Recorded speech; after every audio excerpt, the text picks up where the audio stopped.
Komaram Bheem award గ్రహీత కనక సుగుణ గారిని మాట్లాడవలసిందిగా కోరుతున్నాం.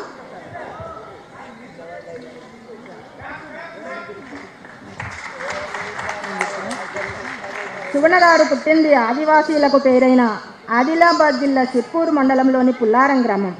వీరిది సార్థక నామధేయం. పశుధనం నుండే సుగుణాలతో కుసుమమై పరిమళించిన జీవితం వారిది.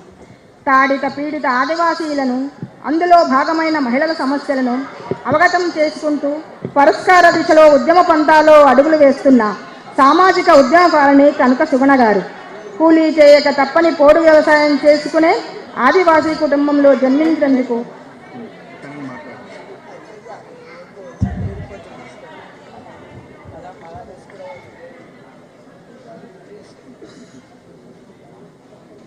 నిజంగా నేను ఈ అవార్డు తీసుకున్నందుకు నాకు చాలా హ్యాపీగా ఉంది.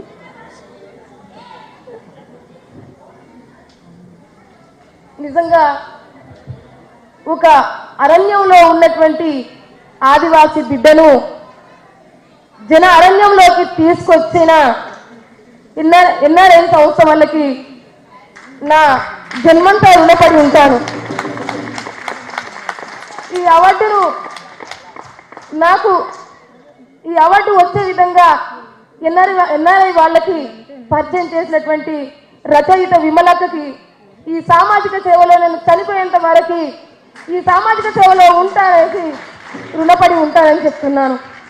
నిజంగా ఈరోజు నేను ఈ స్ఫూర్తి ఈ మార్గంలో, సామాజిక మార్గంలో ఈ స్ఫూర్తిని తీసుకున్నానంటే అరుణోదయ విమలక్క గారు, కోదండ రామన్న గారు, రచయిత విమలక్క గారు, బాలగోపాలన్న, బుర్ర రాములన్న, జనార్దన్ అన్న,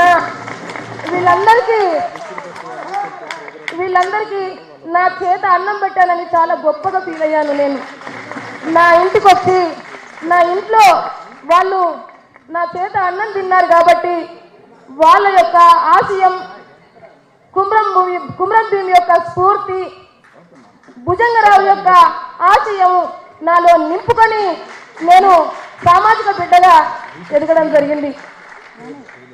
అదేవిధంగా నిజంగా భుజంగరావు గారు ఎప్పుడు నాకు చెప్పేవాడు, నన్ను చిన్నతనంలోనే 14 సంవత్సరాల వయసులోనే నా యొక్క పరిస్థితిని చూసి, అప్పటికి భుజంగరావు గారు టీచరు, నా యొక్క పరిస్థితిని చూసి మరి 14 సంవత్సరాలనే నన్ను పెళ్లి చేసుకోవడం జరిగింది. అప్పటికే నా కుటుంబం అంతా కూడా మా ఆదివాసులు అంటేనే అంచుపడ్డ వాళ్ళు. మరి గిరిజనేతల చేతిలో ఎంతో మంది నా ఆదివాసి బిడ్డలు అంచుపడ్డారు. అప్పటికి నాకేం తెలియదు, కానీ భుజంగరావు సాయంత్రం పూట స్కూల్ నుండి ఇంటికి వచ్చిన తర్వాత నాకు ఎన్నో రకాలైనటువంటి విషయాలు చెప్తుండే. నేను ఈ యొక్క 30 సంవత్సరాల జీవితంలో నేను ఎవరిని చైతన్యవంతులు చేయలేకపోయానమ్మవ్వా. నన్ను అమ్మవ్వ అని పిలుస్తారు.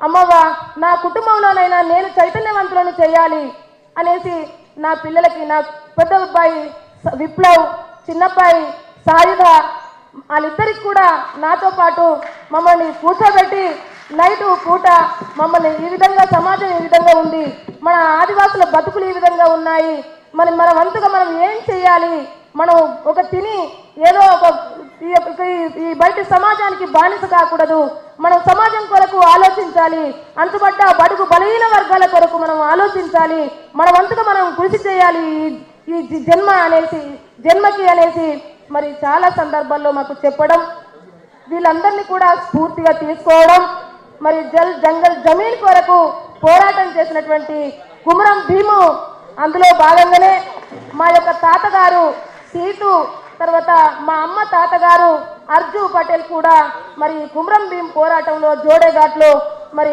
ఆ పోరాటంలో గాయపడి రక్తం చిందించిన వాళ్ళు. అందుకని వాళ్ళ యొక్క రక్తం చిందించారు కాబట్టి వాళ్ళ రక్త తర్పణ నా రక్తాన్ని ప్రేరేపించిందనేసి ఈ సందర్భంగా నేను తెలియజేస్తున్నాను.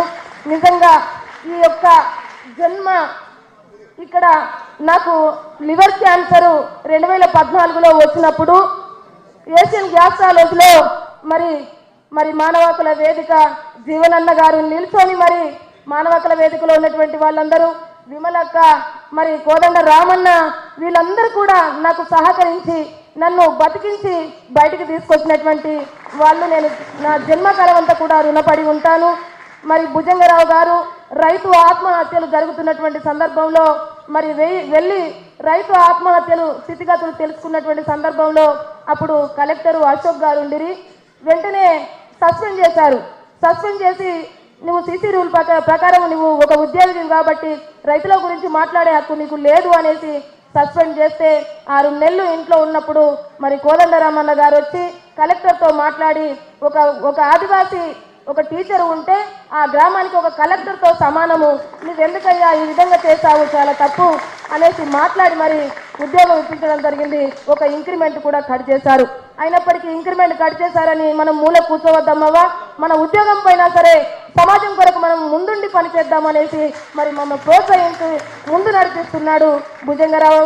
ఈ విధంగా నిజంగా ఈ రోజు ఈ పురస్కారం అందుకుంటుందంటే నా ఆదివాసీ బిడ్డల కృషి, నన్ను సామాజికంగా ముందుకు నడిపినటువంటి అన్నల కృషి, నా ఇంట్లో నా హస్బెండ్ నన్ను ప్రోత్సహించి నువ్వు ఇంట్లో ఉండకూడదు, అందరు మహిళల్లా కాదు, నువ్వు కూడా ఒక ఝాన్సీరాణిలాగా విమలక్కలాగా ప్రొఫెసర్ విమలక్కలాగా అందరిలాగా నువ్వు కూడా ఎదగాలి అనేసి నన్ను ప్రోత్సహించడము. నిజంగా ఈ అవార్డు ఈ అవార్డుకు నేను గ్రహీతనిగా అయినందుకు, నిజంగా నన్ను ఎన్ఆర్ఐ వాళ్ళు గుర్తించినందుకు, ఈ అవార్డు నేను పొందినందుకు చాలా ఆనందిస్తున్నాను.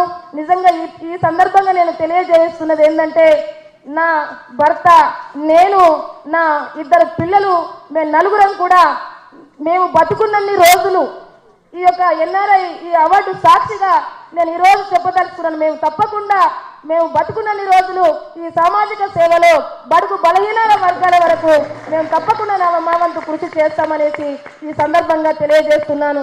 నిజంగా మేము ఎప్పుడు కూడా ఇంత జనాన్ని ఇలాంటి స్టేజీలు అంటే మాకు అసలు తెలియవు, మాకు తెలుగు కూడా సరిగ్గా రాదు.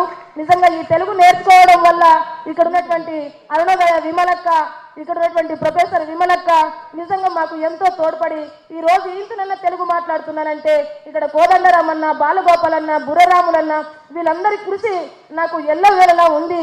నన్ను బతికించారు కాబట్టి వాళ్ళు బతికించినందుకన్నా నేను తప్పకుండా ఈ సమాజ మార్పు కొరకు, ఈ యొక్క మహిళ అణచివేత కొరకు నా వంతుగా తప్పకుండా ప్రయత్నం చేస్తాననేసి ఈ సందర్భంగా ఈ సభముఖంగా తెలియజేస్తూ ఈ అవకాశం ఇచ్చినటువంటి ఎన్ఆర్ఐ సంవత్సరాలకి ధన్యవాదాలు తెలుపుతూ నా యొక్క ఉద్యమాభివందనాలు తెలుపుతూ నేను ముగిస్తున్నాను.